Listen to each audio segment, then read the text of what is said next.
Welcome back, everybody. Today, I'm going to teach you how to turn on or off Outlook autocorrect. This is particularly useful if you find autocorrect interfering with technical terms, specific formatting, or if you simply prefer to have full control over your typing without automatic changes. Before we dive in, if you want to streamline your workflow and save money on subscriptions, check out the link in my description. Start by opening your Microsoft Outlook app and logging into your account. This will load in all your emails and give you access to the settings we need to modify.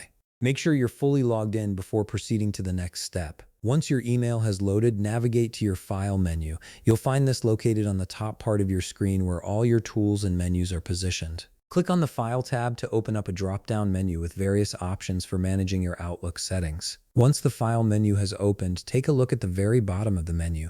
Here you'll see an option labeled Options, which is essentially Microsoft Outlook's main settings hub. Click on it and an Outlook Options window will appear on your screen. This is where you can customize virtually everything about how Outlook behaves. From here, click on Mail on the left side menu. This section contains all the settings related to composing and managing your emails. Under the Mail section, you'll see an option for spelling and autocorrect. Click on it and an Editor Options window will appear. This is where all the autocorrect magic happens. Now, from the autocorrect options, you can disable all autocorrect features by simply unchecking the boxes next to them. Each checkbox represents a different autocorrect function, such as capitalizing the first letter of sentences, replacing text as you type, or correcting accidental usage of caps lock. Uncheck them all if you want complete control over your typing.